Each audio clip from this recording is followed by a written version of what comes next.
മൊസാദിന് വേണ്ടി ചാരവൃത്തി ചെയ്ത ആളിനെ ഇറാൻ വധിച്ചു എന്നൊരു വാർത്ത കിട്ടി. ഇതിൻ്റെ വിശദാംശങ്ങൾ എന്തൊക്കെയാണ്? അതെ, ഇന്ന് രാവിലെ ആണ് ഒരു ചാരനെ തൂക്കിലേറ്റിയതായിട്ട് ഇറാൻ വിചാരണ നടപടികളെല്ലാം പൂർത്തിയാക്കി തൂക്കിലേറ്റിയതായിട്ട് അൽ ജസീറ റിപ്പോർട്ട് ചെയ്യുന്നത്. ഈ ഇറാനിലെ ഒരു ജുഡീഷ്യൽ ന്യൂസ് ഔട്ട്ലെറ്റ് ഉണ്ട്. അതിൻ്റെ പേര് മിസാൻ ഓൺലൈൻ എന്നാണ്. ആ മിസാൻ ഇപ്പം നമുക്കറിയാലോ, ഇവിടെ സുപ്രീം കോടതിയുടെ ഹൈക്കോടതിയുടെയൊക്കെ ഉത്തരവുകൾ നമുക്ക് കിട്ടും. ഇപ്പോൾ ഓൺലൈനിൽ വരും. ഒരു ദിവസം അവിടെ നടക്കുന്ന കോടതിയിൽ നടക്കുന്ന എല്ലാ നടപടിക്രമങ്ങളും അവരപ്പോൾ ഓൺലൈനിലേക്ക് അപ്ഡേറ്റ് ചെയ്യുന്നുണ്ട്. അങ്ങനെ അവിടുത്തെ ഇറാനിലെ ഒരു ഓൺലൈൻ ആയ മിസാൻ ഓൺലൈനിനെ ഉദ്ധരിച്ചാണ് ഈ അൽ ജസീറ ഇത് റിപ്പോർട്ട് ചെയ്തിരിക്കുന്നത്.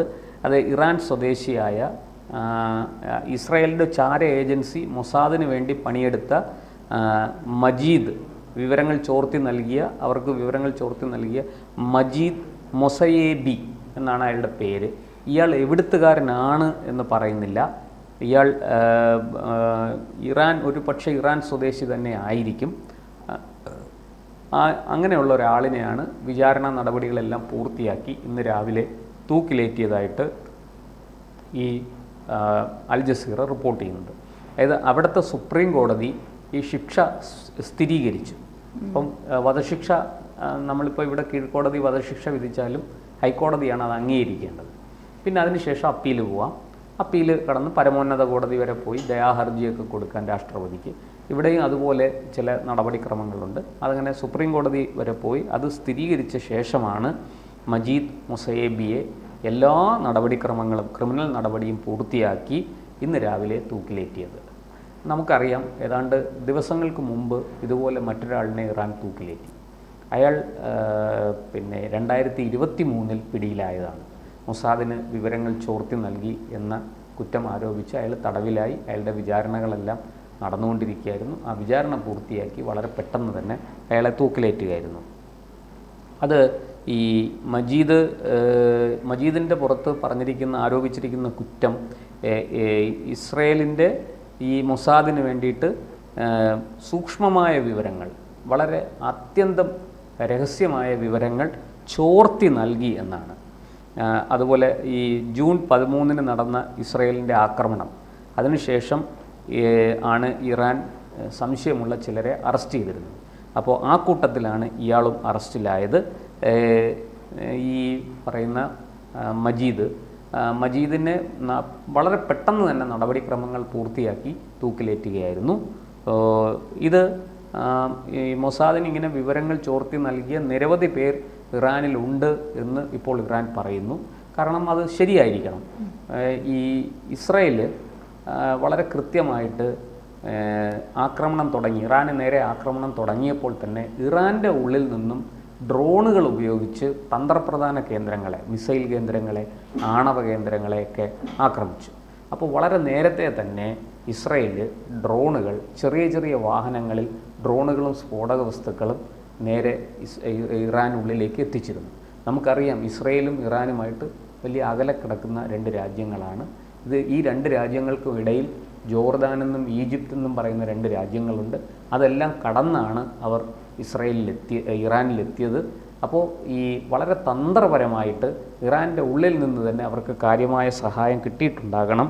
അങ്ങനെ കിട്ടിയില്ലായിരുന്നുവെങ്കിൽ അവർക്ക് ഈ പറഞ്ഞതുപോലെ ഡ്രോണുകളും സ്ഫോടക വസ്തുക്കളും ഇവിടെ എത്തിക്കാൻ സാധിച്ചെന്ന് വരില്ല.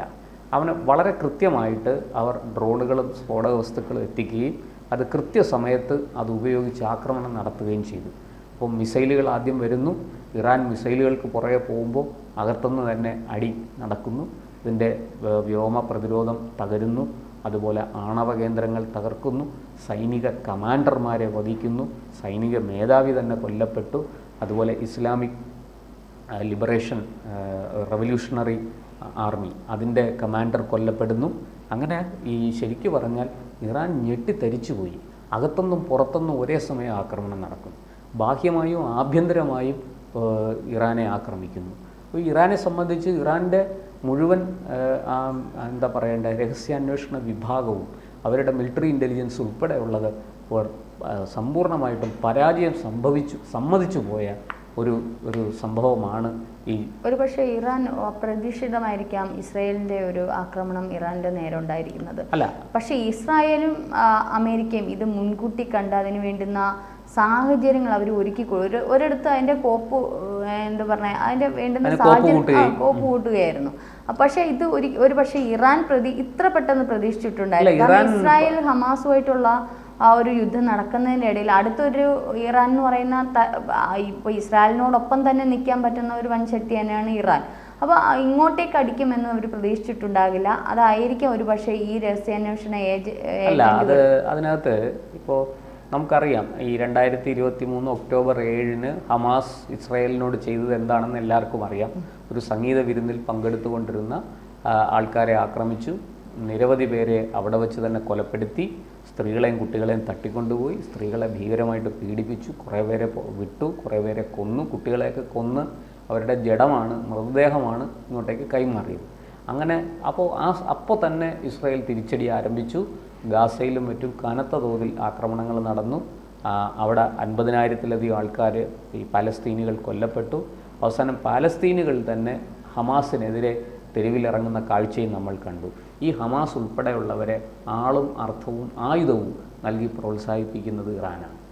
ആ ഇറാൻ അവർക്ക് എന്താ പറയേണ്ട ഹമാസ്, ഹൂതികൾ, ഹിസ്ബുള്ള, അതുപോലെ മുസ്ലിം ബ്രദർഹുഡ് ഇവരെല്ലാം പ്രോത്സാഹിപ്പിക്കുന്നതിൽ ഇറാന് വലിയ പങ്കുണ്ട്. എന്ന് മാത്രമല്ല, ഇപ്പോൾ ഇറാനെ അടിക്കാൻ ഈ അപ്രതീക്ഷിതം എന്ന് നമ്മളെല്ലാം കരുതുന്ന, അല്ലെങ്കിൽ ഇറാൻ പോലും കരുതുന്ന ഈ അപ്രതീക്ഷിത അടിക്ക് വളരെ കൃത്യമായൊരു കാരണമുണ്ട്. 83% യുറേനിയം സമ്പുഷ്ടീകരണം അവിടെ നടന്നിരിക്കുന്നു. ആ യുറേനിയം സമ്പുഷ്ടീകരണം കുറച്ചുകൂടി ഒരല്പകാലം കൂടി കഴിഞ്ഞാൽ അത് ആണവ ബോംബായി മാറും. ആ ആണവ ബോംബ് ഇറാൻ്റെ കയ്യിൽ ഉണ്ടാകാൻ പാടില്ല എന്ന് ഇസ്രായേലിനും അമേരിക്കയ്ക്കും ലോകരാഷ്ട്രങ്ങൾക്ക് പൊതുവെ നിർബന്ധമുണ്ട്. കാരണം ഒരു തിരഞ്ഞെടുക്കപ്പെട്ട ജനാധിപത്യ സംവിധാനത്തിലുള്ള ഒരു ഭരണകൂടമല്ല അവിടെ ഉള്ളത്, മറിച്ച് മതപൗരോഹിത്യ ഭരണകൂടമാണ്. ഒരു സൈനിക ഭരണകൂടം പോലുമല്ല, മതമാണ് അവിടെ ഭരിക്കുന്നത്. അതുകൊണ്ട് തന്നെ ഈ മതഭരണകൂടം തങ്ങളുടെ മതത്തിനെതിരെ നിൽക്കുന്നവർ, തങ്ങളുടെ മതത്തിൽ നിന്ന് വിഭിന്നരായവർ, അവരെ വളരെ കൃത്യമായിട്ടും ഈ ആയുധം ഉപയോഗിച്ച് അവരെ നശിപ്പിക്കും എന്നുള്ള കാര്യം തീർച്ചയാണ്. അങ്ങനെയുള്ള ഒരു ഭരണാധികാരി അല്ലെങ്കിൽ ഒരു ഭരണകൂടത്തിൻ്റെ കയ്യിൽ ഈ ആണവായുധം പോലെയുള്ള ആയുധം എത്തുന്നത് എത്ര ആപൽക്കരമാണെന്ന് ഇസ്രായേലിനും അമേരിക്കയ്ക്കും ഒക്കെ നല്ലവണ്ണം അറിയാം. അതുകൊണ്ട് തന്നെയാണ് അവർ തഞ്ചം നോക്കിയിരുന്നു. കറക്റ്റായിട്ട് അടിക്കേണ്ട സമയത്ത് ഇസ്രായേൽ അടിച്ചു. ഇപ്പോൾ അമേരിക്കയും അവർക്കൊപ്പം ചേർന്നിരിക്കുന്നു. ഇറാൻ ഇപ്പോൾ പതിവ് പോലെ, ഇറാൻ എല്ലായ്പ്പോഴും പറയുന്നത് പോലെ ഞങ്ങൾ സമാധാനത്തിന് വേണ്ടിയിട്ടാണ് ആണവോർജ്ജം ഉപയോഗിക്കുന്നത് എന്നവർ എപ്പോഴും പറയാറുണ്ട്. അവർ അത്തരത്തിലൊരു കരാർ അമേരിക്കയും ഒക്കെ ആയിട്ട് അവർ ഒപ്പിട്ടിട്ടുണ്ട്. പക്ഷേ ആ കരാറിലെ വ്യവസ്ഥകൾ അവർ പാലിക്കാറില്ല എന്നുള്ളതാണ് സത്യം. അതുകൊണ്ട് തന്നെയാണ് അമേരിക്ക ഇപ്പോൾ ഇസ്രായേലിനൊപ്പം ചേർന്ന് ഇറാൻ്റെ ആണവ കേന്ദ്രങ്ങൾ, 3 ആണവ കേന്ദ്രങ്ങളെ തകർക്കാൻ മുന്നിട്ടിറങ്ങിയതും തകർത്തതും. അതിന് ഇറാനുള്ളിൽ നിന്ന് തന്നെ, അതിലും കൃത്യമായിട്ട് ഇറാനുള്ളിൽ നിന്ന് വിവരങ്ങൾ കിട്ടാതെ ഇതൊന്നും ചെയ്യാൻ സാധ്യമല്ല.